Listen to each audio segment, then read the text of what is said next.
কয়েকদিন ধরে রান্নাবান্নার ভিডিও ঠিকঠাক শেয়ার করা হচ্ছে না, আর ভিডিও ঠিকঠাক করা হচ্ছে না। আর বাইরে একটু ঘোরাঘুরি হয়েছিল, অনেক বেশি ব্যস্ত ছিলাম, সব মিলিয়ে আর কি সময়টা হয়নি। হ্যালো এভরিওয়ান, আসসালামু আলাইকুম। কেমন আছেন সবাই? আশা করছি ভালো আছেন। আমি আল্লাহর রহমতে অনেক ভালো আছি। তো আজকে আমি রান্নাবান্নার কিছু ভিডিও শেয়ার করব। সকাল থেকে দুপুর পর্যন্ত যে রান্নাটা করেছি সেটাই শেয়ার করব। তো ভয়েস ঠিকঠাকভাবে দিতে পারছিলাম না, পাশের বাসায় বিয়ের অনুষ্ঠান হচ্ছে, অনেক বেশি মিউজিক বাজছে, অনেক বেশি সাউন্ড হচ্ছে, এর জন্য যাই হোক কোনো রকমভাবে চেষ্টা করলাম, একটু দেরি হয়ে গেল আমার ভিডিওটা ছাড়তে।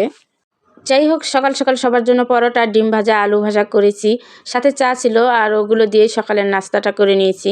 তারপরেই তো দুপুরের জন্য আমি রান্না বসিয়েছি।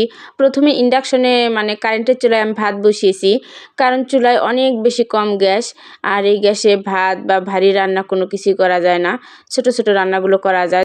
কারেন্টের চুলায় ভাত বসিয়ে এখন আমি বেগুন ভেজে নেব গ্যাসের চুলায়। যেহেতু গ্যাস কম, এখানে আমি ছোট রান্নাটাই করে নেব। বেগুনগুলোকে খুব সুন্দর করে আমি মাখিয়ে নিলাম, লবণ, হলুদ, ধনিয়ার গুঁড়ো, মরিচ গুঁড়ো আর তেল দিয়ে মাখিয়ে নিয়েছি। তারপর প্যানে পরিমাণ মতো সরিষার তেল দিয়ে বেগুনগুলোকে একটা একটা করে দিয়ে দিচ্ছি। খুব সুন্দর করে অল্প আঁচে ভেজে নিব, আর গ্যাস কিন্তু অনেক বেশি কম। কোনো রকমভাবে ভাজাভাজিগুলো হয়, ছোট ছোট রান্নাগুলো হয়। এই তো বেগুন এক পাশে একটু একটু হয়ে গেছে, এখন উল্টিয়ে দিচ্ছি এক এক করে। আর এটা অনেকটা সময় নিয়েই আমাকে ভাজতে হবে, কারণ গ্যাস তো অনেক কম। আর পাশের চুলায় আমি ডাল রান্না করে দিচ্ছি, ডালের বলক উঠে গেছে। ডালের বলক ওঠার পর যে ফেনাটা হয় ওইটা কিন্তু আমি ফেলাই দিই, আর এই ফেনাটা ফেলাই দিলে কিন্তু ডালের কালারটাও সুন্দর হয়, খেতেও অনেক বেশি টেস্টি হয়। যাই হোক, এই তো আমার ডালটা প্রায় হয়ে গেছে, সিদ্ধ হচ্ছে। আর সিদ্ধ করার সময় আমি কাঁচামরিচের ফালি, রসুন, পেঁয়াজ কুচি দিয়েছি, লবণও দিয়েছি স্বাদ মতো, একটুখানি হলুদের গুঁড়ো দিয়েছি, আর তেমন কিছু দিইনি। বেশি মশলা দিলে ডাল খেতে ভালো লাগে না। ডালটা ঘোটা দেওয়াও শেষ, সিদ্ধ হয়ে গেছে, ভালোভাবে হয়ে গেছে, অনেক সময় নিয়ে জাল করেছি। তারপরে এই তো আমি কারেন্টের চুলায় এখন ডাল বাগার দেওয়ার জন্য রসুন কুচি আর পেঁয়াজ কুচি ভেজে নিচ্ছি তেলের সাথে, 1 চামচ পাঁচফোড়ন দিয়েছি। তো খুব ভালোভাবে বেরেস্তার মতো করে ভেজে নিয়েছি। এই তো বাগার দিয়ে দিলাম, অনেক সুন্দর হয়েছে, অনেক সুন্দর কালার হয়েছে, আর খেতে কিন্তু মাশাআল্লাহ অসম্ভব টেস্টি হয়েছে। খুব ভালোভাবে নাড়াচাড়া করে একটা বলক তুলে নিলাম। একটু বরফ তুলে নিলে টেস্টটা কিন্তু অনেক বেশি বেড়ে যায়। যাই হোক, রান্নাটা হয়ে গেছে আমার। এখন আমি গরুর মাংস রান্না করব। 1.5 কেজি গরুর মাংস নিয়েছি, খুব ভালোভাবে ধুয়ে পানি ঝরিয়ে নিয়েছি। এরপর চুলায় কড়াই বসিয়ে 1 কাপ সরিষার তেল, 3টা তেজপাতা, 5-7টা সাদা এলাচ, 3-4টা দারুচিনি ও 2টা কালো এলাচ দিয়ে খুব ভালোভাবে নাড়াচাড়া করে ভেজে নিয়েছি, সুন্দর একটা ফ্লেভার আসা পর্যন্ত। তারপরে 1 বাটি পরিমাণ পেঁয়াজ কুচি দিয়েছি, পেঁয়াজের পরিমাণটা একটু বেশি দিয়েছি।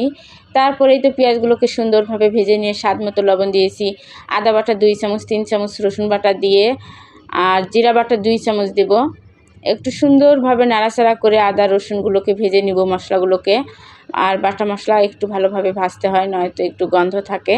একটু সুন্দর করে ভাজা ভাজা করে নিয়ে শুকনো মশলার গুঁড়ো দিব, রাঁধুনি গরুর মাংসের গুঁড়ো দিব 3 চামচ, হলুদ গুঁড়ো দিব 1 চামচ, ধনিয়া গুঁড়ো দিব 2 চামচ, মরিচ গুঁড়ো দিব 2 চামচ। আর এই রাঁধুনি গরুর মাংসের মশলার গুঁড়োটা দিলে কিন্তু মাংসে অনেক বেশি টেস্ট হয়। তারপর 1 কাপ পরিমাণ পানি দিয়ে খুব ভালোভাবে নাড়াচাড়া করে মশলাগুলোকে খুব সুন্দরভাবে কষিয়ে নিব।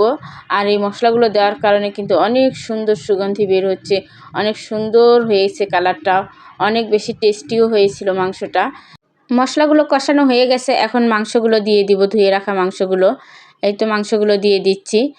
আর এখানে কিন্তু পাশের বাসায় বিয়ের অনুষ্ঠানের গান বাজনা হচ্ছে, অনেক বেশি মিউজিক বাজছে, অনেক শব্দ আসতেছে, আর নয়েজও হচ্ছে কিন্তু অনেক, খুব ভালো ভয়েস হচ্ছে না, অনেক বেশি শব্দ আসছে। যাই হোক, এই তো মশলার সঙ্গে মাংসটাকে আমি খুব ভালোভাবে নাড়াচাড়া করে মিশিয়ে নিয়ে কষিয়ে নিচ্ছি, বারবার ঢাকনা দিয়ে ঢাকনা খুলে অনেক ভালোভাবে অনেক সময় নিয়ে কষিয়ে নিচ্ছি। প্রায় আধা ঘন্টার মতো আমি কষিয়ে নিয়েছি মাংসগুলোকে। এই তো ঢাকনা দিচ্ছি আর কষিয়ে নিচ্ছি, এখানে কোনো রকম পানি দিচ্ছি না। মাংস থেকে যে পানিটা ছেড়ে দিয়েছে ওই পানিতেই কিন্তু আমি অনেক সুন্দরভাবে কষিয়ে নিচ্ছি। মাংসগুলো কষানো হয়ে গেছে, এখন ঝোলের জন্য পানি দিয়ে দিব। এই তো পানি দিয়ে দিলাম পরিমাণ মতো, একটু হালকা গরম পানি দিয়েছি, কারণ চুলায় তো গ্যাস কম, খুব ভালোভাবে গরম করতে পারিনি।